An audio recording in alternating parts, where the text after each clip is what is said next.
Backstage Pass, Institute of Gaming. For more details, contact 7093965965965.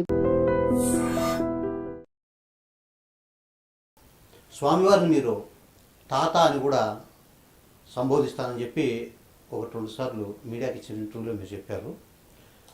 స్వామివారిని చిన్న పిల్లాడిగా, మనవడిగా, నాన్నగా, తల్లిగా కూడా ఆయా సందర్భాలు, ఆయా సేవలను బట్టి ఆరాధించడం, స్వామికి సేవ చేయడం జరుగుతుంది. అయితే నాకు స్వామికి ఉన్న అనుబంధం ఏమంటే, నాకు స్వామి తాత అన్నారు. అంటే ఆ అనుబంధం, తాత మనవళ్ళ అనుబంధం ఎలా ఏర్పడింది?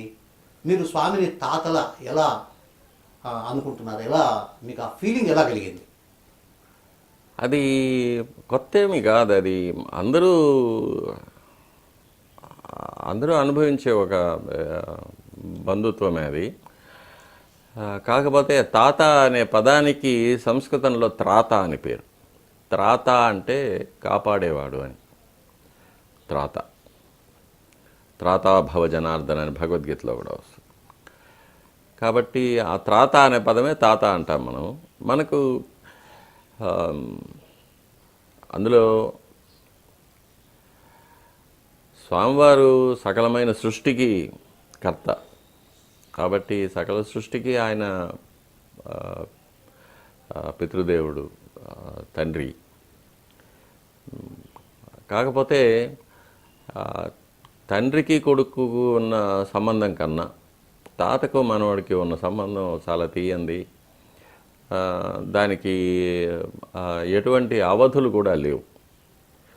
తాత మనవాళ్ళ మధ్య అనుబంధం అనేది చాలా విశేషంగా ఉంటుంది. వారి మధ్య జరిగే సంభాషణలు కానీ అది మన తండ్రి కొడుకుల మధ్య కూడా జరగదు. తండ్రి కొడుకుల మధ్య కొన్ని లిమిటేషన్స్ ఉంటాయి, కానీ తాత మనవాళ్ళ మధ్య ఆ లిమిటేషన్స్ ఉండదు. కాబట్టి అది అంటే తాత అంటే బాగా దగ్గరగా ఐ కెన్ టేక్ లిబర్టీస్. నా మనసులో ఉన్న మాటలన్నీ ఆయనతో చెప్పచ్చు, పంచుకోవచ్చు, ఆయన నిలదీయవచ్చు, ఆయనతో ఆర్గ్యుమెంట్స్ పెట్టుకోవచ్చు. ఇవన్నీ కూడా తాత మనవాళ్ళ మధ్య సంభవిస్తుంది, తండ్రి కొడుకుల మధ్య జరగదు. అది కాకుండా మా తాతగారు కూడా నాకు దేవుళ్ళలాగా కనిపిస్తూ ఉంటారు. పైన ఫోటోలో ఉన్నారు. కాబట్టి ఆయన దయ, ఆయన యొక్క కరుణ, ఆయన నా మీద చూపించిన వాత్సల్యం, ప్రేమ, ఇవన్నీ కూడా నేను మా స్వామి ద్వారా పొందుతూ ఉంటాను. కాబట్టి స్వామిని తాత అనే పిలుచుకుంటూ ఉంటాను. మీ తాతగారి పేరు సార్? వెంకటపతి దీక్షితులు గారు. మీ 40 ఏళ్ళ స్వామికి మీకు ఉండే 40 ఏళ్ళ అనుబంధంలో స్వామివారిని ఎప్పుడైనా నిలదీసిన సందర్భం ఎప్పుడైనా జరిగిందా? నాకెందుకు ఇట్లా చేశారు? అటువంటిది ఎప్పుడు రాలేదు. ఏది జరిగినా నువ్వు చేసావు, నాకు సమ్మతం అనే చెప్పుకుంటానే కానీ నాకెందుకు చేసావని ఎప్పుడు నేను అడగలేదు. ఎందుకంటే అన్నీ మంచివే జరుగుతూ ఉన్నాయి కాబట్టి. నేను అనుకున్న దానికన్నా కూడా ఎంతో ప్రేమగా స్వామివారు చూసుకుంటూ ఉన్నారు కాబట్టి ఆయన నిలదీయాల్సిన సందర్భం ఎప్పుడు రాలేదు. కాకపోతే నువ్వు కావాలి అనేది మాత్రం అడుగుతూనే ఉంటాను ఎప్పుడు. కొన్ని బాధతో ఏదన్నా ఒక అంశాన్ని చెప్పుకున్న సందర్భం ఏమన్నా? నాకెందుకు ఇలా చేశారు? లేదు, నేను ఎప్పుడు చెప్పుకోలేదు. బాధపడాల్సిన పరిస్థితిలో నన్ను ఎప్పుడు స్వామివారు ఉంచలేదు, సంతోషంగానే ఉంచారు. చిన్న చిన్న కష్టాలు అది ఆయనతో చెప్పుకునేంత పెద్దవేమి రాలేదు నాకు.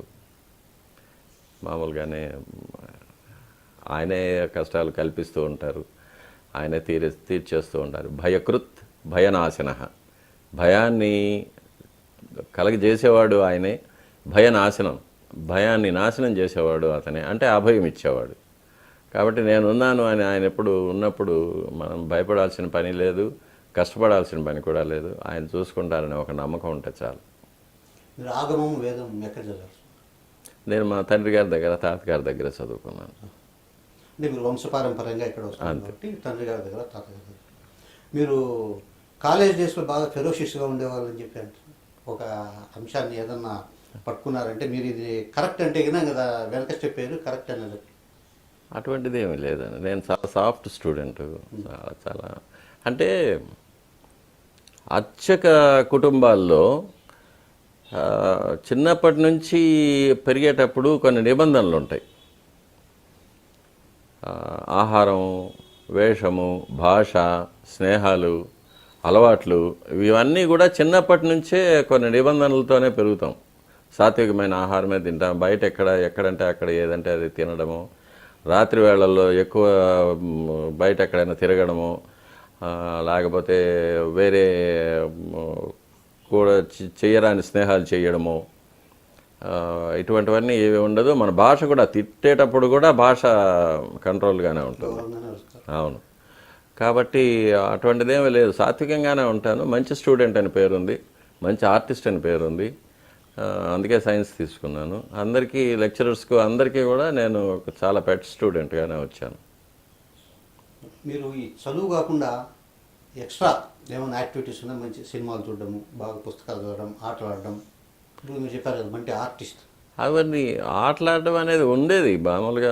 షటిల్ ఆడడం అవన్నీ చిన్నప్పుడు కాలేజ్ డేస్ వరకు కూడా ఉండేది.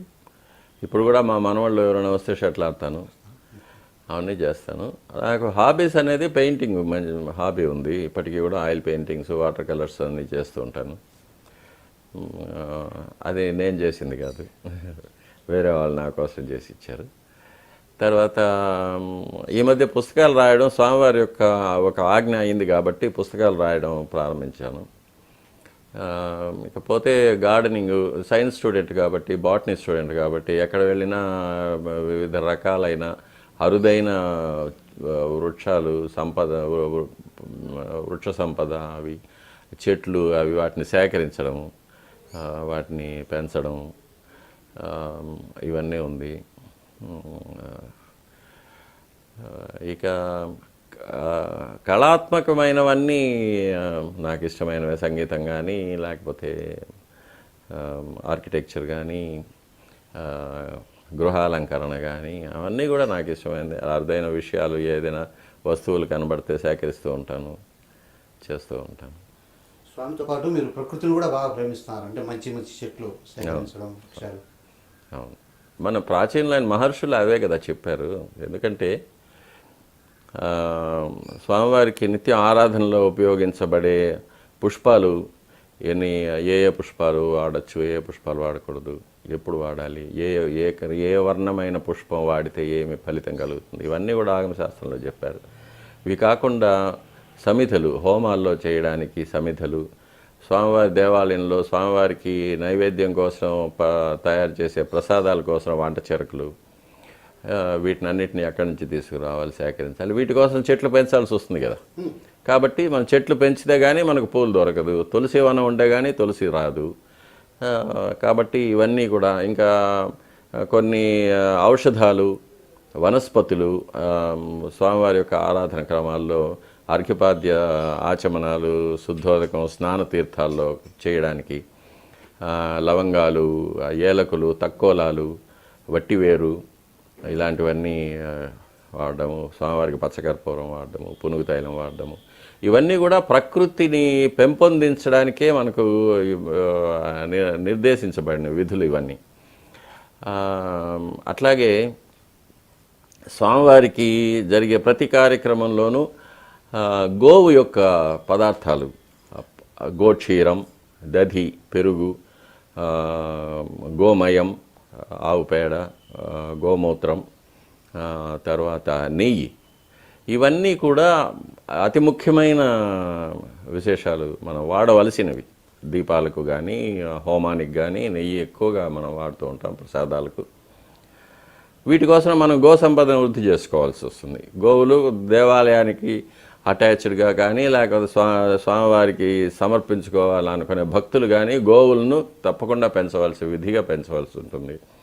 అలాగే స్వామివారికి నైవేద్యానికి కావలసిన వరి లేక మిగిలిన ధాన్యాలు, తృణధాన్యాలు, ఇవన్నీ కూడా పెంచడానికి వ్యవసాయం చేయవలసి వస్తుంది. వ్యవసాయానికి ఎద్దులు కావాలి.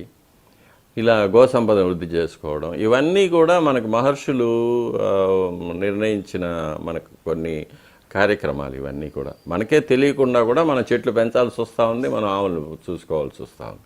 ప్రకృతి అనేది కూడా స్వామివారి యొక్క స్వరూపంగానే, అంటే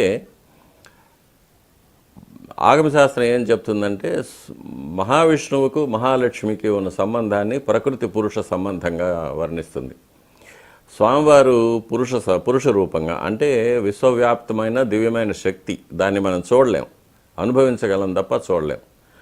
కానీ దాని యొక్క భౌతిక స్వరూపం సృష్టి. స్వామివారు సృష్టించినది ప్రకృతి. ఆ ప్రకృతి అనేది మూల ప్రకృతి రూపం అనేది మహాలక్ష్మిగా శ్రీ అనే బీజంతో చెప్పబడుతుంది. కాబట్టి స్వామివారి యొక్క సృష్టి ప్రకృతి, అమ్మవారి యొక్క రూపం, మహాలక్ష్మి యొక్క రూపమే సమస్తమైన ప్రకృతి సృష్టి కూడా. కాబట్టి స్వామివారికి అత్యంత ప్రియమైనది ప్రకృతి. కాబట్టి మనకు ఆ ప్రకృతిలో ఉన్నప్పుడు మనకు కూడా ఒక సంతోషం కలుగుతూ ఉంటుంది, అమ్మవారి పాదాల దగ్గర ఉన్నట్టుగా. స్వామివారి మూల విరాట్కు పునుగు తైలము మర్దనం చేస్తారంటే, అంటే దానికి ఏమైనా ప్రత్యేకమైన విశేషం ఏమన్నా? స్వామివారికి మనం వాడే సువాసన ద్రవ్యాలు చాలా ఉంటాయి. పచ్చకర్పూరం, కస్తూరి, పునుగు తైలం, చందనం, ఏలకులు, లవంగాలు, ఇవన్నీ మనం స్వామివారికి వాడేది. ఎక్కువగా చందనం వాడతాం స్వామివారిని. ఎందుకంటే గర్భాలయంలో స్వామివారు ప్రకృతి యొక్క పంచభూతాలకు అందకుండా ఉంటారు. స్వామివారి మీద ఎండ పడకూడదు, వర్షం పడకూడదు, గాలి తగలకూడదు. అందుకని రాతి కట్టడాల లోపల ఎక్కడ కిటికీలు లేకుండా స్వామివారి మూలబింబం ప్రతిష్ఠ చేయబడి ఉంటుంది, ఆ దివ్యమైన శక్తిని కాపాడడం కోసం. అది పొల్యూట్ కావకుండా ఉండడానికి కోసం. అందుకని స్వామివారి యొక్క విగ్రహంలో జనించే ఆ ఉష్ణాన్ని చల్లబరచడానికి స్వామివారి దగ్గర ఎప్పుడు చందనం ఎక్కువ వాడుతూ ఉంటాం. పునుగు తైలం అనేది శాలగ్రామ శిలా స్వరూపానికి పుష్టిని కాంతిని ఇస్తుంది. కాబట్టి ఆ పునుగు తైలం అనేది మనం స్వామివారికి లేపనం చేయడానికి వాడుతూ ఉంటాం. చందనం ఎక్కడి నుంచి చేస్తారు? చందనం వృక్షాల నుంచి వస్తుంది. టీటీడీ వాళ్ళు పెంచుతున్నారు, చందన వృక్షాలు పెంచుతున్నారు. అర్చకులే దాని చందనాన్ని తీస్తారా? లేదు, అంటే మామూలుగా దేవాలయాల్లో అర్చకుడే అన్ని కార్యక్రమాలు నిర్వహిస్తూ ఉంటారు. చిన్న చిన్న దేవాలయాల్లో అర్చకుడే పుష్పవనంలో పుష్పాలు సేకరిస్తూ ఉంటాడు, దాన్ని మాలలుగా కడతాడు, స్వామివారికి అలంకారం చేస్తూ ఉంటాడు, స్వామివారికి ఆరాధన చేస్తూ ఉంటాడు. స్వామివారికి నైవేద్యం కూడా తన ఇంట్లో వంట చేసి తీసుకొచ్చి స్వామివారికి ఆరగింపు చేస్తూ ఉంటారు. అట్లాగే చందనం చేయడము ఇవన్నీ కూడా అర్చకులే చేస్తూ ఉంటారు. మనకు ఇక్కడ తిరుమలలో ఇది ఒక మహాసంస్థానం కాబట్టి దేవాలయానికి అనుబంధంగా ఎన్నో వృత్తుల వారు, ఎంతోమంది, ఎన్నో కుటుంబాలు జీవనం సాగిస్తూ ఉంటాయి. కాబట్టి ఒక్కొక్క కుటుంబానికి ఒక్కొక్క పని అప్పగించారు. వంట చేసేవాళ్ళు, పాచకులు వేరేగా ఉంటారు, స్వామివారి గంధం తీసేవాళ్ళు వేరేగా ఉంటారు, స్వామివారి వస్త్రాలు కాపాడేవాళ్ళు కొంతమంది ఉంటారు, స్వామివారికి పుష్పవనాలు పెంచేవాళ్ళు కొంతమంది ఉంటారు, ఆ పుష్పాలను కట్టి మాలగా చేసి స్వామివారికి ఇచ్చేవాళ్ళు కొంతమంది ఉంటారు, స్వామివారి గుళ్ళో ముగ్గులు వేసేవాళ్ళు, అరటిమాలలు కట్టేవాళ్ళు, మామిడి ఆకులు కట్టేవాళ్ళు ఎంతోమంది ఉంటారు. అట్లాగే స్వామివారికి వాహన సేవల్లో స్వామివారిని మోసుకొని మోతగాళ్ళు ఉంటారు, మంగళవాద్యాలు వాయించే వాళ్ళు ఉంటారు, దీవుటీలు పట్టుకునే వాళ్ళు ఉంటారు. ఇట్లాగే ఎన్నో కుటుంబాలకు స్వామివారు తన కైంకర్యాల ద్వారా ఎంతోమందికి భుక్తి కలిగిస్తూ ఉంటారు. ప్రసాదాలు అంటే గుర్తొచ్చుకుంటాను, ఒకప్పుడు తిరుమల ఆలయంలో ఉండే బంగారు బావి నీళ్ళే ప్రసాదాల తయారీకి వినియోగించేవారని చెప్పి అంటుంటారు. ఇప్పుడు ఆ బంగారు బావి ఏమైంది? అసలు ఆ నీళ్లు వాడుతున్నారా? బావి ఉపయోగంలో ఉందా? అది బంగారు బావి మధ్యలో కొంచెం నీళ్లు నిలిపివేయాల్సి వచ్చింది. అంటే ఈ వైకుంఠం నుంచి వచ్చే డ్రైనేజ్ అది కలిసి నీళ్లు కలుషితమైపోయి చెడ్డ వాసన వచ్చేది, అందువల్ల నిలిపేశాము. ఇప్పుడు మళ్ళీ బంగారు బావి నీళ్లు వాడుతున్నాం పూర్తి చేసిన తర్వాత. ఇప్పుడు స్వామివారి అభిషేకానికి నీళ్లు ఆకాశగంగ నుంచి ఇప్పుడు కూడా అదే పద్ధతి నడుస్తూ ఉంది. ఆకాశగంగ నుంచి ఆరాధన క్రమం కోసం తిరుమల నంబి కుటుంబం వాళ్ళు తెచ్చిస్తూ ఉంటారు రోజు. స్వామివారి అభిషేకానికి మనకు పాపనాశనం తీర్థం నుంచి వస్తుంది, పైపుల్లో వస్తుంది. ఎందుకంటే బంగారు బావిలో నీళ్లు మనకు కావలసినంత రావడం లేదు ఊట, అందుకని మనకు పైపుల్లో వచ్చిన దాన్ని వాటర్ వాడుకుంటున్నాం పాపనాశనం నుంచి. పైపులో గుండా స్వామివారి అభిషేకానికి నీళ్ళు తీసుకోవడం ఆమోదయోగ్యమేనా స్వామి? ఆగమం ప్రకారం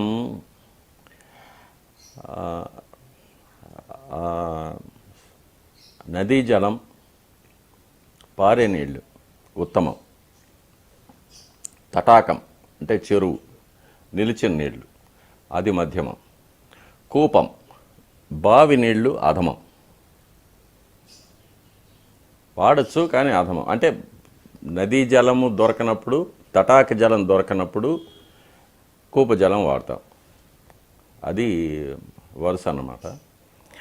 కానీ కొన్ని సందర్భాల్లో మనం ఇంకా స్వామివారికి అభిషేకం నిలిచిపోకూడదు, బంగారు బావిలో నీళ్లు మనకు చాలదు. అటువంటప్పుడు దానికి ప్రత్యేకమైన పైప్ లైన్ ఒకటి ఏర్పాటు చేసి, మామూలుగా ఫిల్టర్ హౌస్కు దానికి బ్లీచింగ్ పౌడర్ అవన్నీ కలపకుండా పాపనాశనం నుంచి నేరుగా నీళ్లు వచ్చేటట్టుగా ఏర్పాటు చేస్తున్నాం. ఆ పైప్ లైన్లో స్వామివారికి అవసరమైన అభిషేకం నీళ్ళు మాత్రం వస్తాయి. మామూలు ఇతర అవసరాలకు ఉపయోగించే వాటర్ మామూలుగా వంటకు వాడతాము, అభిషేకానికి వాడతాం. సో ఇప్పుడు ఆలయంలో అర్చకుల విధులు ఎలా ఉంటాయి, వాటిని ఎవరు డిసైడ్ చేస్తారు?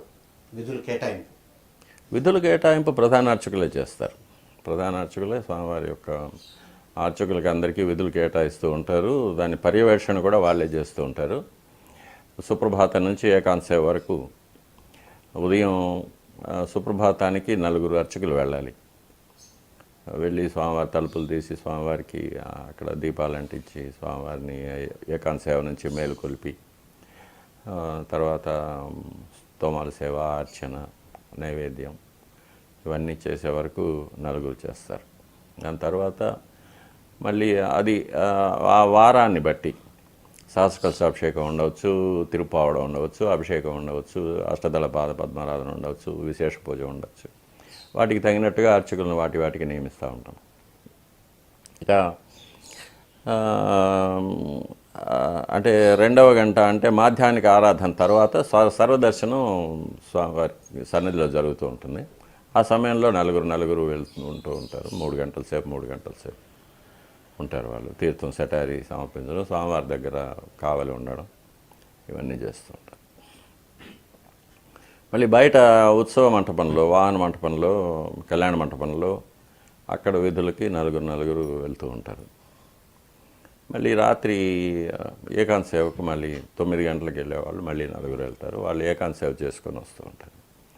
వాళ్ళల్లో వారి అనుభవాన్ని బట్టి, వారి శరీర దారుఢ్యం బట్టి, వారి వయసును బట్టి, వారి ఆరోగ్యాన్ని బట్టి వాళ్ళకి ప్రధాన అర్చకులే విధులు వేస్తూ ఉంటారు. దాన్ని బట్టి వాళ్ళు వెళ్తుంటారు. స్వామివారి సేవలు, విధుల విషయంలో ఆలయ అధికారులు ఎక్కువ జోక్యం చేసుకుంటున్నారు. దీనివల్ల ఒక్కోసారి అర్చకులకు, అధికారులకు ఘర్షణ వాతావరణం నెలకొంటుంది అనేది చాలా రోజులుగా మనం వింటూ ఉన్నాం. అంటే స్వామివారికి సంబంధించిన సేవలు, పూజలు, నివేదనలు ఈ వ్యవహారంలో అధికారుల జోక్యం చేసుకునే అవకాశం ఏమైనా ఉంది? అంటే త్వరగా కానివ్వండి, భక్తులంతా ఎక్కువ మంది సంఖ్యలో వస్తున్నారు, ఎక్కువ మందికి దర్శనం చేయించాలా, త్వరగా కానివ్వండి మిమ్మల్ని అర్చకులు ఎవరు విధి నిర్వహణలు ఉంటే వాళ్ళను త్వరపెట్టిన సందర్భాలు ఏమైనా ఉన్నాయా? అది రోజు జరుగుతూ ఉండేది అంత, అది ఒకరోజు అని కాదు. మామూలుగా బయట అనుకుంటూ ఉంటారు, తిరుపతి యాత్రకు వెళ్తే బస్సులో ఎక్కినప్పటి నుంచి జరగండి అనేది ప్రారంభమైపోతుందని. తిరుగు ప్రయాణంలో బస్సు ఎక్కే వరకు జరగండి అనేది జరుగుతూ ఉంటుందని. ఒక రోజుకి యావరేజ్గా 60,000 మందికి దర్శనం చేయించాలి.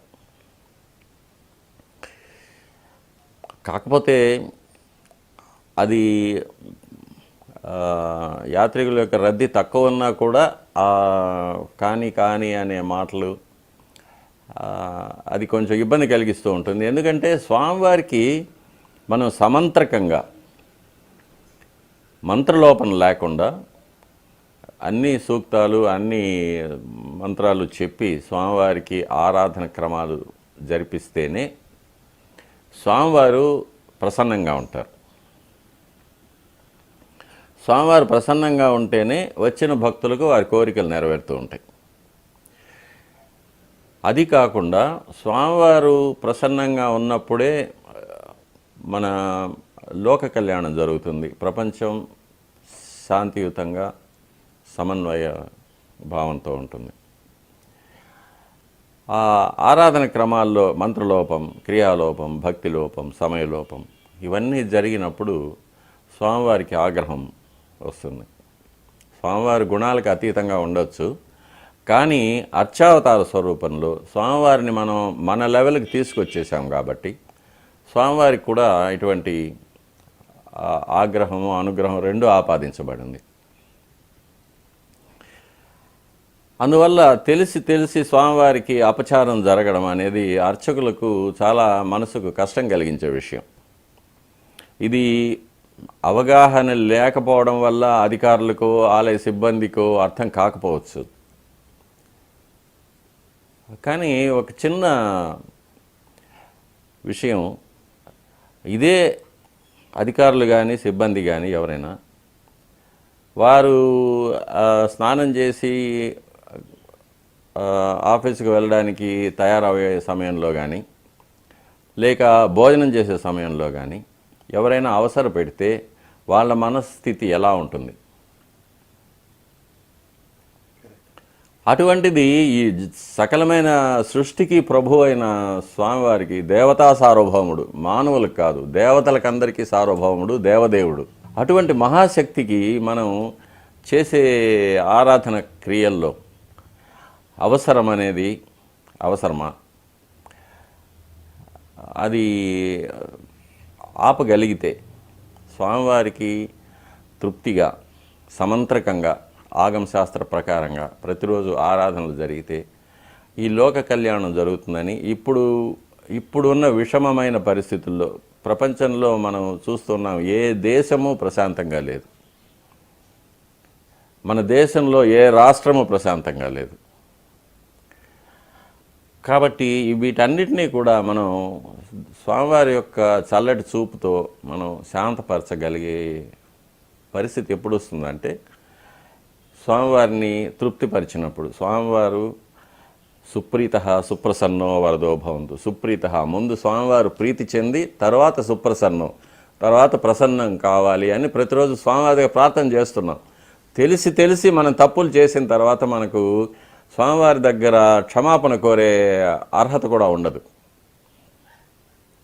ఏదో విశేషాల్లో జరగచ్చు, లేకపోతే కొన్ని మన పరిధిలో లేని పరిస్థితుల వల్ల కలగచ్చు. కానీ మనం కావాలని ఉద్దేశపూర్వకంగా ఇటువంటి అపచారాలు చేస్తే స్వామివారి యొక్క ఆగ్రహానికి మనం బలి కావాల్సి వస్తుంది. అటువంటి జరగకూడదని ప్రతి అర్చకుడు కూడా అనుకుంటాడు. ప్రతి అర్చకుడు కూడా స్వామివారి దగ్గర ఉన్నప్పుడు తృప్తిగా స్వామివారికి చేయాలనే అనుకుంటాడే కానీ వీళ్ళ అవసరానికి కొంతమంది చేయరు. కొంతమంది అర్చకులు ఎవరు ఎంత అవసరం పెట్టినా వాళ్ళ పద్ధతి ప్రకారం చేస్తారు. కానీ కొంతమంది అర్చకులు వీళ్ళకు భయపడి త్వరగా జరిపేస్తూ ఉంటారు. కానీ వాళ్ళకు కూడా ఇష్టం ఉండదు, కానీ నిర్బంధం. మీరు ఆ రకంగా భయపడరు. అధికారులు మంత్రహీనం క్రియాహీనంగా కార్యక్రమాలు చేయాలని తొందర పెడితే మీరు అంగీకరించరు. కాబట్టి ఈ సంఘర్షణలోనే మీకు కొంతమంది అధికారులతో మీకు విభేదాలు ఏర్పడడం, వాళ్ళు కొన్ని సందర్భాల్లో మిమ్మల్ని కావాలని ఇబ్బంది పెట్టడం లాంటి పరిస్థితులు జరుగుతున్నట్లు మీరు చెప్పకపోయినా కూడా కనిపిస్తున్నాయి. దీన్ని మీరు ఏ రకంగా చెప్తారు? ఇక్కడ ఒక చిన్న విషయం అందరూ మర్చిపోతున్నారు. తిరుమల తిరుపతి దేవస్థానం అనే ఒక సంస్థలో పనిచేసే వాళ్ళ అందరం కూడా స్వామివారి దగ్గర పనిచేసే ఉద్యోగులం. స్వామివారే మనకు జీతభత్యాలు ఇస్తున్నారు, ఇళ్ళు ఇస్తున్నారు, కార్లు ఇస్తున్నారు, డ్రైవర్లను ఇస్తున్నారు, సిబ్బందిని ఇస్తున్నారు. బయట పోతే తిరుమల తిరుపతి దేవస్థానం అంటే బ్రహ్మరథం పట్టే ఒక గౌరవాన్ని కలిగిస్తూ ఉన్నారు స్వామివారు. కానీ ప్రతి నెల మనం స్వామివారి దగ్గరే చేతులు చాచి జీతం తీసుకుంటున్నాం. మనం తినే ప్రతి మెతుకు స్వామివారి ఇచ్చింది. మనల్ని ఎందుకు స్వామివారు నియమించుకున్నారు? మొదటిది ఆయన, రెండవది ఆయన భక్తులు. ఆయనకు జరగవలసిన ఆగమోక్తమైన కార్యక్రమాలన్నీ ఎటువంటి లోపాలు జరగకుండా చూసుకోవడం, ఆయనకు జరగవలసిన ఉత్సవాలన్నీ అత్యంత వైభవంగా మంత్రలోపం లేకుండా ఆగమోక్తంగా జరిపించడం,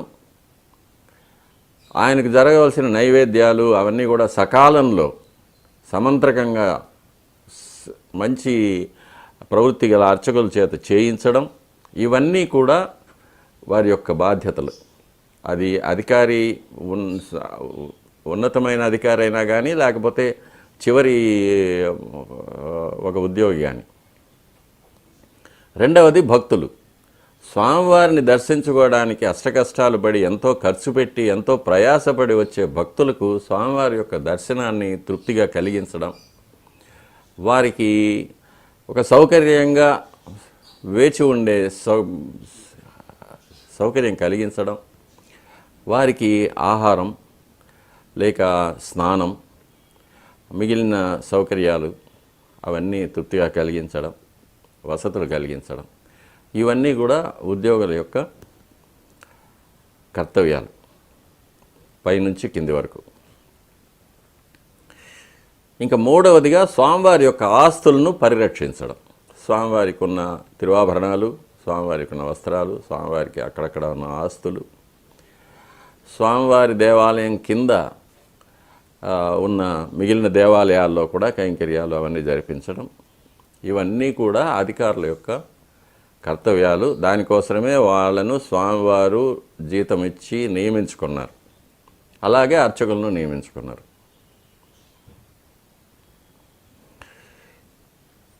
ఇప్పుడు స్వామివారికి ఆగమోక్తంగా పూజలు జరిపించడం, అందులో తప్పులు జరగకుండా చూసుకోవడం కూడా వారి కర్తవ్యమే. అర్చకులు సమంత్రకంగా చేసే విధంగా, అర్చకులేమో సమంత్రకంగానే చేస్తారు, వారిని ఇబ్బంది పెట్టి అవసరం పెట్టకుండా చూసుకోవడం కూడా ఉద్యోగుల యొక్క కర్తవ్యం. కానీ అక్కడే ఏదో లోపాలు జరుగుతూ ఉన్నాయి. వారి కర్తవ్యాలు విస్మరించి వారు వేరే విషయాల్లో ఎక్కువ ఇంట్రెస్ట్ చూపిస్తున్నారు. కానీ స్వామివారి యొక్క కైంకర్యాల విషయాల్లో అంతగా శ్రద్ధ చూపకపోవడం, ఇది కనిపిస్తూనే ఉంటుంది పైకి. దాన్ని నేను విమర్శిస్తూ ఉంటాను. స్వామివారికి సరిగ్గా జరగడం లేదనే బాధతోనే జరుగుతుందే కానీ వేరే విధంగా అహంకారంతోనో వేరే ఆగ్రహంతోనో ఎవరి మీద ఒక కక్షతోనో నేను ఎప్పుడు మాట్లాడను. స్వామివారి దేవాలయానికి ఆగమశాస్త్రమే ప్రమాణం. ఆగమశాస్త్రం ప్రకారంగానే స్వామివారి దేవాలయం నిర్మించబడి ఉంటుంది. దేవాలయంలోని వివిధమైన అంగాలు నిర్మించబడి ఉంటాయి.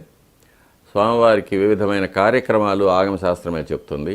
ఆ కార్యక్రమాల్లో వాడవలసిన వస్తువుల యొక్క వివరాలు కూడా ఆగమశాస్త్రమే చెప్తుంది.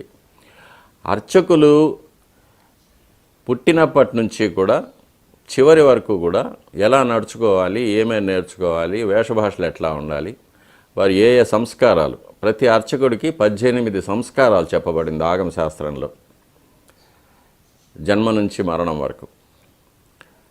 కాబట్టి ఆగమశాస్త్రమే అత్యంత ప్రమాణం దేవాలయానికి. దాని ప్రకారంగానే జరగాలి. అట్లాగే ఈ ఆగమశాస్త్రమే అర్చకుల యొక్క కుటుంబాలు ఏ గోత్రానికి సంబంధించింది ఉండాలి, ఏ సూత్రానికి సంబంధించింది ఉండాలి, ఏ వేద శాఖకు సంబంధించి ఉండాలి, ఇవన్నీ కూడా ఆగమశాస్త్రం నిర్ణయిస్తుంది. ఇవి కాకుండా వారి యొక్క దైనందిన కార్యక్రమాల్లో వారు పాటించవలసిన నియమాలు, మడి, ఆచారం, ఎంగిలి,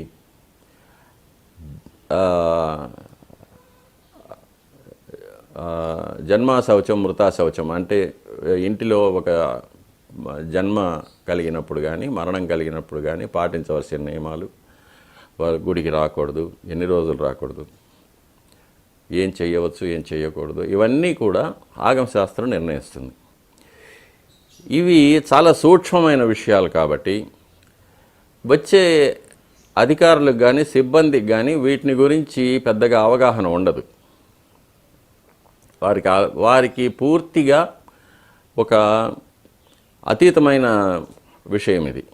వారి మానవ మేధస్సుకు అందదు ఇది. కాబట్టి వీటిని అర్థం చేసుకోవడానికి వారికి చాలా ఓపిక ఉండాలి, దీని గురించి తెలుసుకోవాలనే ఒక ఆసక్తి ఉండాలి. వీటి గురించి పూర్తిగా తెలుసుకున్నప్పుడే ఈ నియమావళిని ఎలా మనం జరపగలమనేది వాళ్ళకి అప్పుడు తెలిసి వస్తుంది. కానీ నా దృష్టిలో చాలామంది సిబ్బందికి కానీ అధికారులకు కానీ ఈ విషయం పైన అస్సలు అవగాహన ఉండడం లేదు. వారు ఏదో కొన్ని లౌకికమైన విషయాలు చదివి, అది మ్లేచ్ఛ భాషలో చదివి, ఆంగ్ల భాషలో చదివి 4 పరీక్షలు రాసి ఉద్యోగానికి వచ్చేస్తారు. సరే, వాళ్లకు పరిపాలన విషయంలో అవగాహన ఉండొచ్చు, వాళ్ళు పెద్ద విద్వాంసులుగా ఉండొచ్చు. కానీ ఆగమశాస్త్రం అని వచ్చినప్పుడు వారి యొక్క జ్ఞానం శూన్యం. కాబట్టి దేవాలయంలో పనిచేసే వాళ్ళు ఆ విషయం నేర్చుకోవాలి, లేక ఆ విషయం మీద పూర్తిగా అవగాహన ఉన్న వాళ్ళ యొక్క సలహాలు తీసుకోవాలి, దాని ప్రకారం నడుచుకోవాలి. కానీ వీటన్నిటికీ కూడా ఒక లక్ష్యం ఏంటంటే స్వామివారి కైంకర్యాలు బాగా జరగాలి, శాస్త్రీయంగా జరగాలి, స్వామివారు తృప్తి చెందాలి, స్వామివారు అనుగ్రహం వల్ల భక్తులందరూ కోరినవి పొందాలి. ఇది అందరి లక్ష్యం. దేవాలయంలో స్వామివారి దగ్గర పనిచేసే అందరి యొక్క లక్ష్యం అదేగా ఉండాలే కానీ దీని తర్వాతే మిగతా విషయాలు. ఇందులో వ్యక్తిగతమైన కక్షలు లేక ఈర్ష్య, ద్వేషం ఇవన్నీ ఉంటే దేవాలయం యొక్క ప్రతిష్టకు భంగం కలిగిస్తుంది. ఇది రచ్చలోకి వచ్చినప్పుడు దేవాలయం గురించి తిరుమల తిరుపతి దేవస్థానానికి ఇంత అతి పవిత్రమైన ప్రదేశం, వెంకటాది సమం స్థానం బ్రహ్మాండే నాస్తికించనాత్ వెంకటేశ సమోదేవో నభూతో నభవిష్యతి. ప్రపంచంలోనే ఈ సమస్త భూమండలంలోనే ఎక్కడా లేనంత పవిత్రమైన క్షేత్రం ఇది. ఇటువంటి మహాక్షేత్రంలో ఇటువంటి పవిత్రమైన స్వామివారి యొక్క పాదాల దగ్గర ఇలా అతి అల్పమైన విషయాలకు మనం తావిస్తున్నామనేది బయట ప్రపంచానికి తెలిస్తే అది మనకు చాలా అవమానకరమైన పరిస్థితి. అటువంటిది రాకుండా చూసుకోవాలి. కొన్ని సందర్భాల్లో మీరు చెప్పలేకపోయినా కూడా చిన్నజీరు స్వామి గారు కానీ, విశాఖ శారదా పీఠాధిపతి గారు, వీరు ఆలయంలో జరిగే సేవలు, క్రియల లోపాలను ఎత్తి చూపుతూ ఉంటారు. చిన్నజీరు స్వామి గారు అయితే కన్నా దాదాపు 10-15 ఏళ్ళు అసలు తిరుమల కూడా రాలేదు. ఆ రకమైన ఒత్తిడి వచ్చినప్పుడున్న అసలు అధికారులు పాలనలో తమ బ్రాండ్, తమ ముద్ర వేసుకోవాలనే ఒక ఆలోచన కాకుండా ఈ ఆగమాలకు సంబంధించి స్వామివారి సేవలకు సంబంధించిన విషయాలను తెలుసుకుందామని ఏమైనా ప్రయత్నాలు చేశారా? మీరు ఎట్లా ఆంగ్ల భాషలో కూడా మీకు చాలా పట్టుంది, ఒకవేళ వాళ్ళకి తెలుగు అర్థం కాకుండా ఆంగ్లంలో కూడా మీరు అర్థమయ్యేటట్లు చెప్పగలిగిన శక్తి ఉంది. ఆ రకమైన ప్రయత్నాలు అధికారుల వైపు నుంచి ఎప్పుడైనా జరిగాయా? లేదు, ఇంతవరకు జరగలేదు. అది ఒక దురదృష్టకరమైన విషయం. ఇంతవరకు జరగలేదు. అయితే మామూలుగా ఒక కార్యాలయం యొక్క ప్రొసీజర్స్ ప్రకారంగా ఎప్పుడైనా ఫైల్స్ వస్తూ ఉంటాయి, ఫైల్స్లో నేను రాస్తూ ఉంటాను. కానీ ఇప్పుడు వెయ్యికాళ్ళ మంటపం, రథమంటపం, వాటికి ఫైల్స్లో నేను ఖచ్చితంగా చాలా స్ట్రిక్ట్గా రాశాను. జరగకూడదు, తీయకూడదు అనేది, లేకపోతే తీసినా ఇంకెక్కడైనా పునఃప్రతిష్ఠ చేయాలనేది కూడా రాశాము. కానీ మన సలహాలు తీసుకోరు. దేవుని దృష్టిలో అందరూ సమానం అంటారు. అలాంటప్పుడు ఇక్కడ ఈ ఆలయంలో ప్రపంచంలో ఎక్కడా లేని విధంగా L1, L2 సర్వదర్శనం, ప్రత్యేక ప్రవేశ దర్శనం, ఇవన్నీ ఎందుకంటే అంటే దేవుడి దృష్టిలో అందరూ సమానం కాదు. డబ్బుండే వాళ్ళకు L1 దర్శనం, లేని వాళ్ళకు, పలుకుబడి లేని వాళ్ళకు సర్వదర్శనం అంటారు. అంటే ఇది ఎంతవరకు కరెక్ట్ అంటారు? ఇది ఆగమశాస్త్ర సంబంధమైన విషయం కాదు కాబట్టి దీని మీద నేను మాట్లాడడానికి నాకేం లేదు. నాకు సంబంధించిన విషయం కాదు. ఇది లౌకికమైన విషయం. ఆగమ సలహా మండలి అధికారుల రబ్బర్ స్టాంపు మాదిరి తయారైందనేది ఒక ఆరోపణ ఉంది. ఆనందమయం, అనంత స్వర్ణమయం పథకం ఇప్పుడు కానీ లేదు రకరకాల ఇష్యూస్లో అది మీరు చెప్పకపోయినా కూడా అది అవును అనే ఒక రకమైన సంకేతాలను బయటకు పంపింది. అంటే అధికారులకు అనుసంధానంలో పనిచేసేటప్పుడు అసలు ఆగమ సలహా మండలి ఎందుకు? అంటే ఆగమంలో ఏమన్నా సలహా మండలి ఉండాలనేది ఏమన్నా నిబంధన ఉందా? ఇందులో ఇది వారు ఆగమ సలహా మండలిలో ఎవరిని నియమించుకుంటున్నారనే దాన్ని బట్టి ఉంటుంది. వారికి సుముఖంగా మాట్లాడే వాళ్ళని ఆగమ సలహా మండలిలో పెట్టుకుంటారు. కాబట్టి తప్పకుండా వాళ్ళు చెప్పిన విషయాలకు సరి అనిపిస్తుంది. నేను చాలా విషయాల్లో నేను వ్యతిరేకిస్తూ ఉంటాను.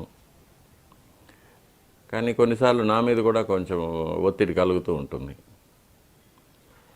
అది భవిష్యత్తులో దీని గురించి యోచన చేయాల్సిన పని ఉంది. ఈసారి నియమించుకునేటప్పుడు ఇందులో అధికారులు కూడా తమను నియమించుకున్న భగవంతుడికి కృతజ్ఞులుగా ఉండాలి, సేవకులుగా ఉండాలి.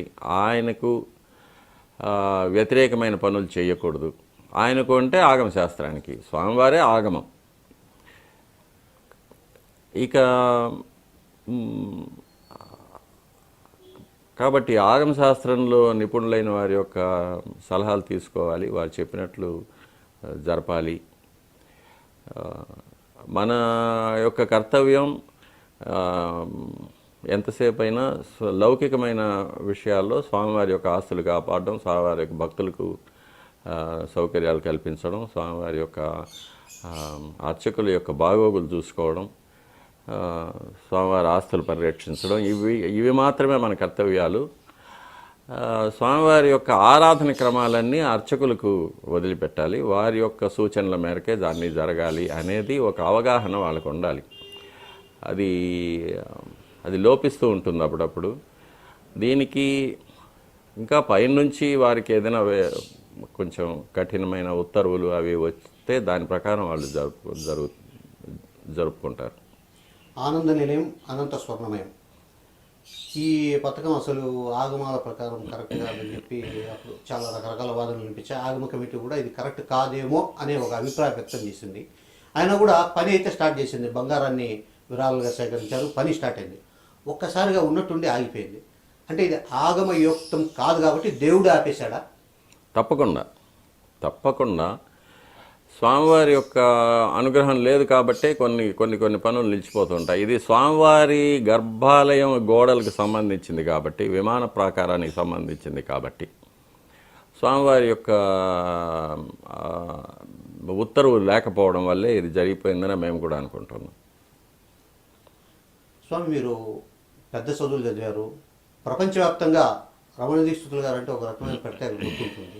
మీకు విదేశాలకు పోయే అవకాశం ఎప్పుడన్నా వచ్చిందా? మీరు విదేశీయానం ఎప్పుడన్నా చేశారా? విదేశ యాత్రలకు అవకాశాలు వచ్చాయి కానీ చేయకూడదు. అర్చకులుగా సముద్రయానం చేయకూడదు అనేది, ధర్మభ్రష్టత్వం కలుగుతుంది అనేది ఆగమం. కాబట్టి చేయలేదు. కానీ అవకాశాలు మట్టుకు చాలా వచ్చాయి, ఇప్పుడు వస్తూనే ఉన్నాయి. అంటే మీరు సున్నితంగా తిరస్కరిస్తుంటాను. శాస్త్రం చెప్పేస్తాము. నాకు ఇందులో ఛాయిసే కాబట్టి. ఎందుకంటే విదేశయానం వెళ్తే మళ్ళీ స్వామివారికి కైంకర్యాలు చేసే అర్హత ఉండదు. ఇంకా స్వామివారి కైంకర్యాలు చేసే అర్హతను వదులుకొని విదేశయాత్ర పోవాల్సిన అవసరం నాకు లేదు. కాబట్టి it's a matter of choice. కాబట్టి నాకు స్వామివారే ముఖ్యం, టాప్ ప్రయారిటీ. కాబట్టి అది వదులుకొని స్వామివారి దగ్గర ఉండిపోతున్నాను. కోట్లాది మంది భక్తులు స్వామి దగ్గరకు వస్తుంటారు. వాళ్ళ బాధలు, గాథలు, కోరికలు అన్నీ చెప్పుకుంటుంటారు. స్వామి నిబ్బరంగా నిలబడి అందరినీ చూస్తుంటారు. మనుషులకు ఉన్నట్లే స్వామివారికి కూడా ఒక రెస్ట్ అనేది అవసరం కదా. ఒకసారి తెల్లవారుజాము 2:30కు ఆలయం మూసేస్తారు, మళ్ళీ 2:45కే సుప్రభాతం పెట్టి తీస్తారు. అంటే ఇది ఎంతవరకు కరెక్ట్ అంటారు? అంటే మినిమం కనీసం ఒక 4-5 గంటలు మీరు చెప్తా ఉన్నట్లు. పూర్వకాలం అయితే ఉదయం 9 గంటలకు తెరిచి రాత్రి 8 గంటలకు క్లోజ్ చేసేవాళ్ళని. ఇప్పుడు కనీసం మినిమం రెస్ట్ కూడా దేవునికి ఇవ్వకపోతే ఎలా? ఇక్కడ 2 భావభేదాలు. అర్చకులేమో స్వామివారికి కార్యక్రమాలు ఆగమోక్తంగా జరగాలి అనేది అర్చకుల యొక్క మనోభావం. అలాగే జరపాలనేది ఆగమ శాస్త్ర నిర్ణయం కూడా. అట్లా జరగకపోతే అకాలంలో కైంకర్యాలు జరపడం అనేది మహాపచారం అనేది ఆగమశాస్త్రం చెప్తుంది. కానీ అధికారులకి ఏమంటే కొన్ని వేల మంది భక్తులు స్వామివారి దర్శనానికి కోసం వచ్చారు, వేచి ఉన్నారు, వారికి త్వరగా దర్శనం కల్పించేయాలి, వారిని పంపించేయాలి. లేకపోతే వారు ఉంటే ఇక్కడ అన్ని విషయాల్లోనూ ఇబ్బంది కలుగుతుంది. ఆహారం విషయంలోనూ, వసతుల విషయంలోనూ, అన్ని విషయాల్లోనూ ఇబ్బందులు కలుగుతుంది. ఎవరికి భక్తులకు కలుగుతుంది, సిబ్బందికి కలుగుతుంది. కాబట్టి వచ్చిన వారిని వచ్చిన విధంగా వెంటనే పంపించేయాలి. ఇది వారి ప్రయారిటీ. వారికేమో స్వామివారి కైంకర్యాలు అనేది సెకండ్ ఇంపార్టెన్స్, మాకేమో స్వామివారి కైంకర్యాలు ఫస్ట్ ఇంపార్టెన్స్, భక్తులు అనేది సెకండ్ మాకు. కాబట్టి ఈ క్లాష్ ఇది ప్రతిరోజు జరుగుతూనే ఉంటుంది. ఎవరి ఒత్తిడి ఎక్కువైతే వాళ్ళ ప్రకారం జరుగుతుంది. ఇప్పుడు ఇక్కడ అడ్మినిస్ట్రేషన్ యొక్క ఒత్తిడి ఎక్కువ కాబట్టి వారు చెప్పే విధంగా రాత్రి 2 గంటలు 2:30 వరకు ఏకాంశ చేసి 3 గంటలకు సుప్రభాతం చేయాల్సి వస్తుంది. కానీ తీసుకున్న నిర్ణయం ఏమో 1 గంటకు ఏకాంత సేవ చేసేసి 3 గంటలకు మినిమం 2 గంటలైనా స్వామివారికి ఏకాంత సేవలో ఉంచాలనేది నిర్ణయం తీసుకున్నాం ఆల్రెడీ. కానీ అది ఎంతవరకు అమలు చేస్తున్నాం అనేది ప్రశ్న. ఏకాంత సేవ సమయంలోనే స్వామివారి నుంచి అలిమేలుమంగా పోతారని చెప్పేసి పురాణ ఐతిహ్యం. బట్ మీరు కాదు, ఆలయ అధికారులు కానీ పాలకులు కానీ స్వామికి పాపం ఆ మాత్రం అవకాశం కూడా లేకుండా చేస్తున్నారు. స్వామివారు ఎందుకు వెళ్ళాలి? పురాణాల్లో సర్వాంతర్యామి ఎక్కడైనా ఉంటారు. అమ్మవారు ఆయన వక్షస్థానంలోనే ఉన్నారు కాబట్టి ఆయన వెళ్ళాలి. ఆయన వెతుక్కొని అమ్మవారే వస్తారంట. ఆలయానికి భక్తుల రద్దీ విపరీతంగా పెరిగిందని, ఒకప్పుడు 5,000 500 ఉండే భక్తుల సంఖ్య ఇప్పుడు రోజుకు 90,000 లక్ష దాకా కూడా చేరిందనే ఒక కారణంతో ఆలయంలో మార్పులు చేయాలనే ప్రయత్నాలు గత కొన్ని దశాబ్దాలుగా జరుగుతున్నాయి. నేత్రద్వారాలు కానివ్వండి, నిన్న మొన్న చేసింది ఇనుపనిచ్చెన ఇది కానివ్వండి. అంటే ఇది ఎంతవరకు కరెక్ట్ అంటారు? దీనివల్ల కొన్ని ఇబ్బందులు ఎదురవుతాయని ఒక వాదన కూడా ఉంది ఆలయంలో మార్పులు చేస్తే. ఇది నిజమంటారా?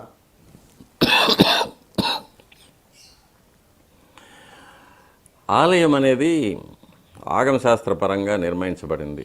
ఆగమశాస్త్రంలో మరీచి మహర్షి రాసిన విమానార్చన కల్పం అనే మహాగ్రంథంలో ఆలయ వాస్తు శిల్ప శాస్త్రం,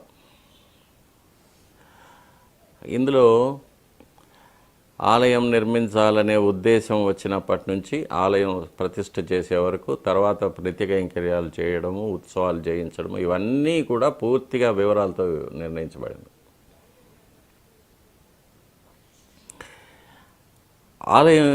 ఆలయంలో గర్భాలయంలో ఉన్న మూల విరాట్ యొక్క కొలతలను బట్టి గర్భాలయం యొక్క వైశాల్యం, మిగిలిన మంటపాలు అంటే అర్ధమంటపం, ముఖమంటపం, అంతరాళం, తర్వాత ప్రదక్షిణం, విమాన ప్రాకారం, తర్వాత మంటపాలు, యాగశాల, పాకశాల, ఆభరణశాల, తర్వాత గర్భాలయం మీద ఉన్న విమానం యొక్క ఎత్తు, రాజగోపురం యొక్క ఎత్తు, ధ్వజస్తంభం యొక్క ఎత్తు, బలిపీఠం యొక్క పరిమాణం, ఉత్సవ విగ్రహాల యొక్క పరిమాణం, ఇవన్నీ కూడా మూల విరాట్టు యొక్క కొలతలను అనుసరించి దాన్ని ఆయం అంటారు. దాన్ని అనుసరించి నిర్ణయించబడుతుంది. మాడవీధుల విస్తీర్ణం కూడా. ప్రతి రాయి ఆగమశాస్త్ర ప్రకారంగానే ప్రతిష్ఠించబడి ఉంటుంది. అది ప్రాకారంలో కావచ్చు, స్తంభాలు కావచ్చు, గోడలు కావచ్చు, లేక మంటపాలు కావచ్చు, గోపురాలు కావచ్చు, విమానాలు కావచ్చు, ఇవన్నీ కూడా ఆగమశాస్త్ర ప్రకారంగానే నిర్ణయించబడి ప్రతిష్ఠించబడి ఉంటుంది. కాబట్టి అది కాకుండా ఆగమశాస్త్రం ఏం చెప్తుందంటే దేవాలయాన్ని ఒక దివ్య పురుషుడి దేహంగా వర్ణిస్తుంది. అందుకే మనం కోవిల్ ఆళ్వార్ తిరుమంజనం అంటాం. ఆలయ శుద్ధీకరణ కార్యక్రమాన్ని కోవిల్ ఆళ్వార్ అంటే గుడి అనే ఆళ్వార్ దేవుడి యొక్క తిరుమంజనం, అభిషేకం. కాబట్టి మనం ఆలయం అనే దివ్య పురుషుడికి అభిషేకం చేసేటట్టుగా వర్ణించబడింది.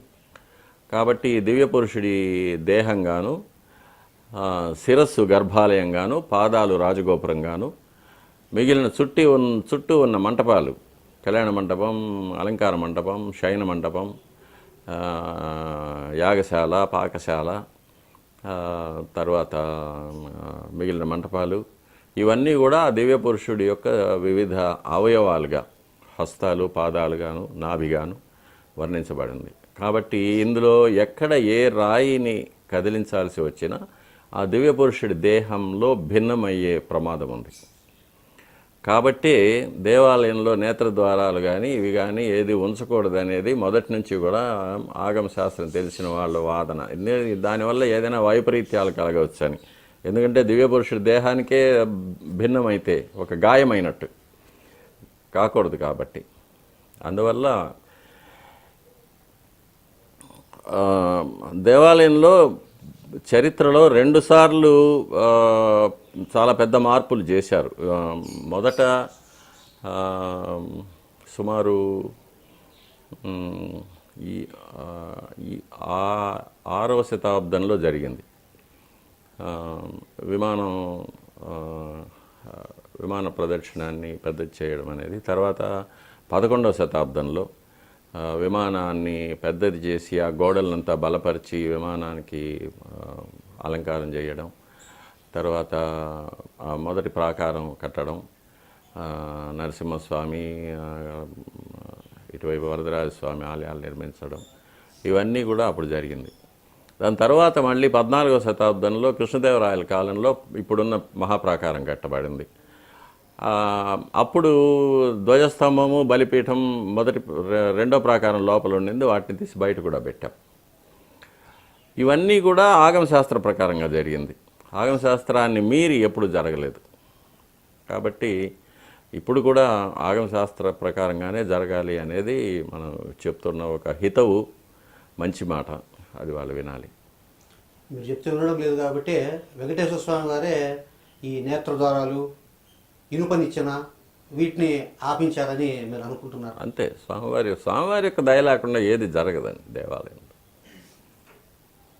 ఏది జరగదు. ఇంకోటి, టీటీడీ మాజీ పాలక మండలి చైర్మన్లు, మాజీ పాలక మండలి సభ్యులు, వీళ్ళందరికీ మహద్వార ప్రవేశం. అర్చకుల కుటుంబాలకు వచ్చేప్పటికీ కొన్ని షరతులు. ఇది ఏ రకంగా కరెక్ట్ అంటారు? అంటే ఆగమంలో టీటీడీ పాలక మండలి మాజీ అధ్యక్షులు, పాలక మండలి సభ్యులు మహద్వార ప్రవేశం చేయవచ్చని ఏమన్నా ఆగమ? ప్రతి విషయానికి ఆగమ శాస్త్రంలో మీరు వెతకలేరు. ఆగమ శాస్త్రం దైవికమైంది. మనుషులను గురించి అందులో ఏది ఉండదు. మ్యాక్సిమం ఏముంటుందంటే అర్చకులకు నియమాలు మాత్రం ఆగమ శాస్త్రంలో చెప్పబడింది. కానీ ఇవన్నీ లౌకికమైన ప్రాపంచికమైన విషయాలు, ఇవన్నీ ఆగమ శాస్త్రంలో ఎక్కడా దొరకవు. కాకపోతే అవగాహన లోపం వల్ల కొన్ని వ్యక్తిగతమైన కొన్ని అభిప్రాయాలు, కొన్ని వైషమ్యాల వల్ల ఇవన్నీ జరుగుతూ ఉంటాయి. ఎప్పుడు జరగలేదు, ఇదే మొదటిసారి జరుగుతుంది. ఇక మీదట కూడా జరగదు.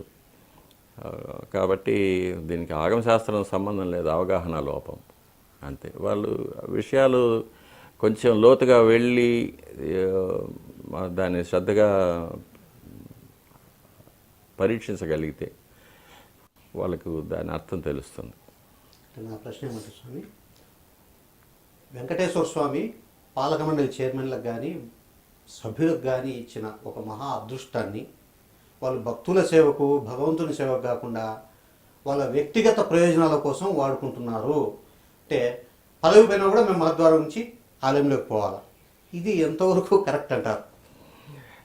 అంటే మీరు ప్రధాన అర్చకుడుగా కాకుండా స్వామివారు ఒక సేవకుడుగా 40 సంవత్సరాలుగా స్వామివారిని దగ్గరగా చూస్తుండే ఒక భక్తుడిగా చెప్పండి. ప్రధాన అర్చకుడిగా చెప్పడానికి మీకు రకరకాల లేయర్లు అడ్డం వస్తాయి, అధికారుల నుంచి అభ్యంతరాలు ఉండొచ్చు. లేదు, ఇది లౌకికమైన విషయం, ఇది అశాశ్వతమైన విషయం. అది ఈరోజు ఉంటుంది, రేపు పోతుంది. దాని గురించి నేను మాట్లాడవలసిన విషయం కాదు. అది నా యొక్క లెవెల్ కూడా కాదు.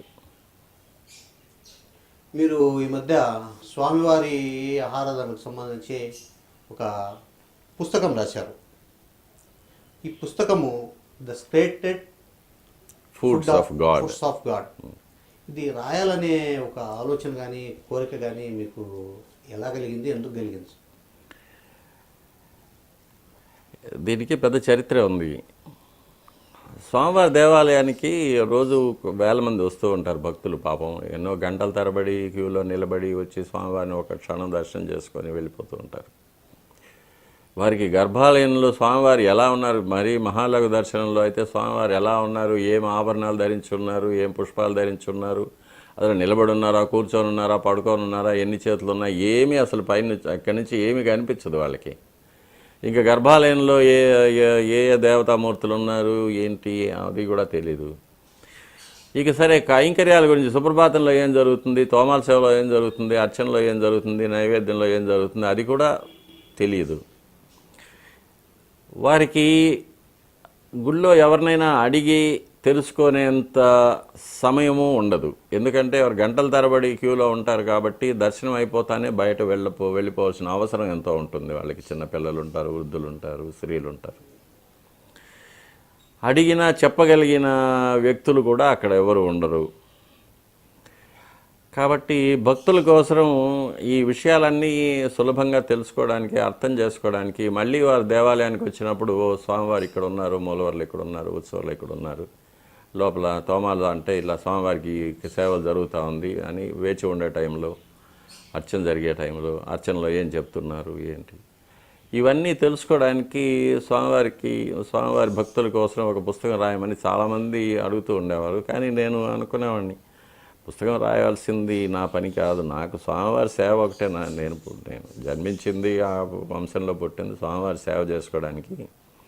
పుస్తకాల ద్వారా మనం ఏదైనా ఇది చేయడానికి, భక్తులకు తెలియపరచడానికి అది నా పని కాదు, దానికి ఇంకెవరినో స్వామివారు నియమించుంటారు అని చెప్పి అనుకునేవాడిని. తర్వాత ఇది చాలా ఏళ్ల ముందు నుంచి జరుగుతుంది. సడన్గా ఒకరోజు నేను ఢిల్లీలో ఉన్నప్పుడు స్వామివారి నుంచి ఒక ఉత్తర్వు వచ్చింది.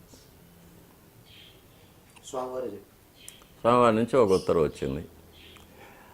సరే అని ప్రారంభం చేసాం. సరే స్వామివారికి జరిగే ఎన్నో కైంకర్యాలు ఒకేసారి చెప్పలేము. అంటే ఆగమ శాస్త్రోక్తంగా స్వామివారికి మంత్రాసనం, స్నానాసనం, అలంకారాసనం, భోజ్యాసనం, శయనాసనం అని చెప్తారనమాట కైంకర్యాల గురించి. అందులో భోజ్యాసనం స్వామివారికి జరిగే నైవేద్యాల గురించి మొట్టమొదటిసారిగా మనం రాస్తాం పుస్తకం అని స్వామివారి ఉత్తర్వు అయింది. సరే ప్రారంభం చేశాము. అందులో ఒక అక్షరం కూడా నా సొంతంగా ఏమీ లేదు.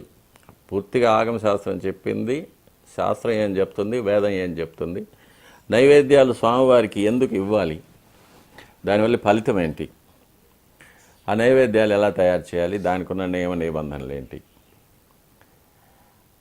తర్వాత స్వామివారికి ఏ ఏ వేళల్లో నైవేద్యం చేస్తున్నాం, ఏ ఏ ప్రసాదాలు తయారు చేస్తున్నాం, ఎంతెంత తయారు చేస్తున్నాం, కొలతలు, ఆ కొలతలను ఎట్లా నిర్ణయిస్తాం, ఈ ప్రసాదాల్లోకి మనం వేసే దినుసులు ఏమేమిటి, ఆ దినుసుల యొక్క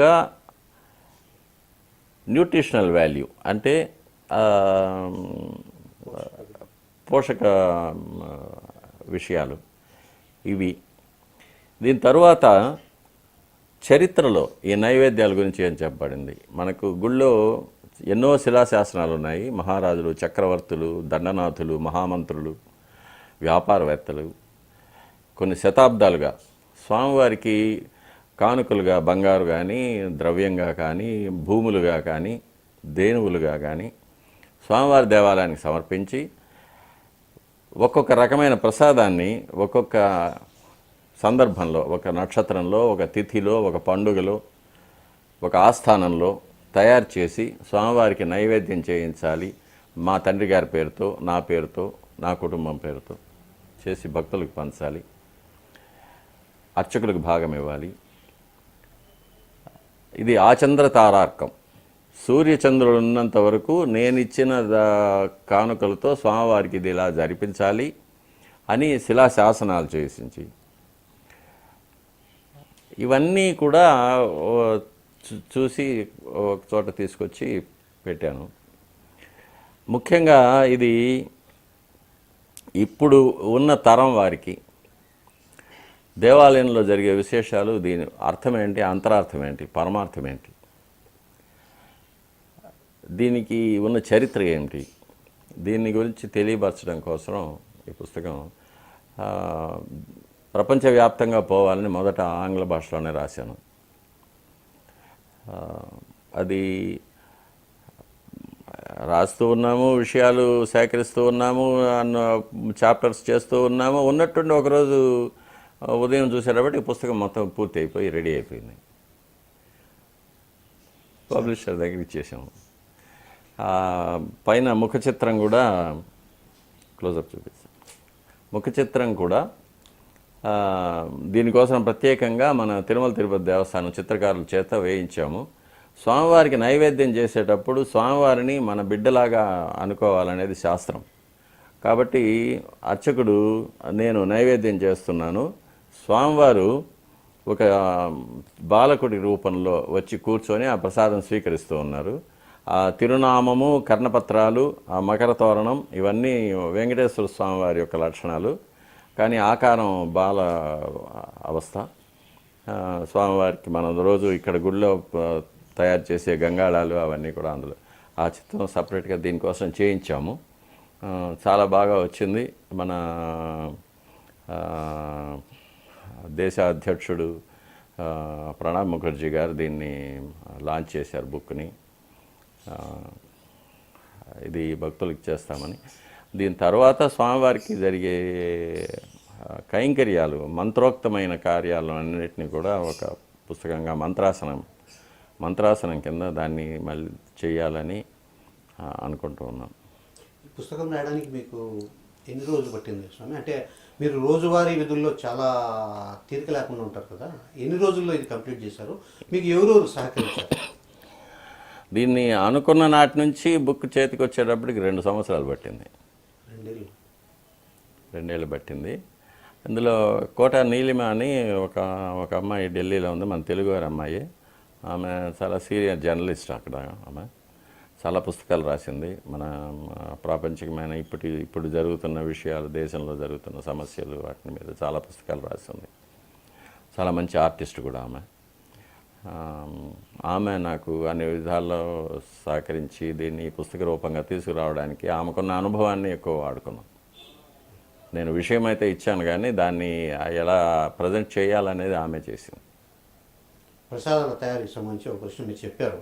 అసలు మీ పుస్తకమే ప్రసాదాలు. ఇప్పుడు ప్రసాదం అంటే దేవుడికి మనం తయారు చేసిన ప్రసాదం దేవుడి దగ్గర పెట్టి నైవేద్యం పెడితేనే ప్రసాదం అవుతుంది. కానీ ఇప్పుడు ఎందుకో కొన్ని దశాబ్దాల నుంచి దేవుడికి నైవేద్యం పెట్టకుండానే ప్రసాదం బయటకు వస్తూ ఉంది. అది ప్రసాదం ఎలా అవుతుంది అనుకుంటున్నారు? లడ్డూల విషయం, అన్నప్రసాదాలు అయితే స్వామివారికి నైవేద్యం కాకుండా ఏది బయట రాదు. అది ఎందుకంటే ప్రతి నైవేద్యంలో నేను ఉంటాను కాబట్టి నాకు తెలుసు. ఇక లడ్డూల విషయం అనేది, లడ్డూలు ఈ మధ్య సుమారు 100 సంవత్సరాల లోపలనే కొంచెం ప్రబలంగా వచ్చిన విషయం. ఇందులో ఒక సౌకర్యం ఏంటంటే ఊరికి తీసుకువెళ్ళి వారి యొక్క బంధువులకి, బంధుమిత్రులకి అందరికీ పంచే విధంగా ఒక 4-5 రోజులు ఆ నిలవ ఉండే ప్రసాదంగా ఈ లడ్డు తయారు చేయబడింది. కానీ స్వామివారికి దర్శనానికి ఉన్న డిమాండ్ కన్నా లడ్డూలకు ఉండే డిమాండ్ ఎక్కువ పెరిగిపోయింది. కాబట్టి లడ్డూలు తయారు చేసేసి అట్లాగే అమ్మేస్తున్నాం. ఇది చెప్పుకోలేని కొన్ని లోపాల్లో ఇదొకటి. ఆలయం లోపల చేస్తేనే ఏదైనా ప్రసాదం ఉంటుంది, ఆలయం బయట చేస్తే ప్రసాదం ఉండదు. అంటే ఇందులో మీ ప్రమేయం ఉందని నేను అనట్లేదు. అదే చెప్పాను, చెప్పుకోలేని కొన్ని విషయాల్లో ఇదొకటి. ధన్యవాదాలు స్వామి. తిరుమలకు సంబంధించిన ఎన్నో విశేషాలు, భక్తులకు అవసరమైన విషయాలు స్వామివారితో రమణ దీక్షితులు గారికి ఉన్న ప్రత్యేక అనుభూతులు, అనుబంధాలు, ఆలయ పరిపాలనా వ్యవహారాల్లో అధికారులు, పాలకుల జోక్యం, స్వామివారి సేవలు, పూజలు సక్రమంగా జరగకుండా మంత్రహీనం, క్రియాహీనం జరిగితే జరగబోయే అరిష్టాలు, వీటన్నింటి గురించి రమణ దీక్షితులు గారు ఐ డ్రీమ్ వీక్షకులకు చాలా చక్కగా తెలియజేశారు. ధన్యవాదాలు స్వామి. ఓకే. మరొకసారి స్వామివారి దర్శనానికి వచ్చే భక్తులు ఈ విషయాలన్నింటినీ మనసులో ఉంచుకొని స్వామివారిని మరింత ఆంతరంగికంగా దర్శించుకొని అనుభవిస్తారని నేను నమ్ముతూ ఉంటాను. క్షీరనీర న్యాయంగా నేను చెప్పిన విషయాల్లో ఏదైనా దోషాలు ఉంటే మన్నించి మంచి విషయాలను మాత్రం గ్రహించి స్వామివారి దివ్యమైన అనుగ్రహానికి పాత్రలు కావాలని ప్రార్థిస్తూ ఉంటాను. ఓం శ్రీ వెంకటేశాయ నమః.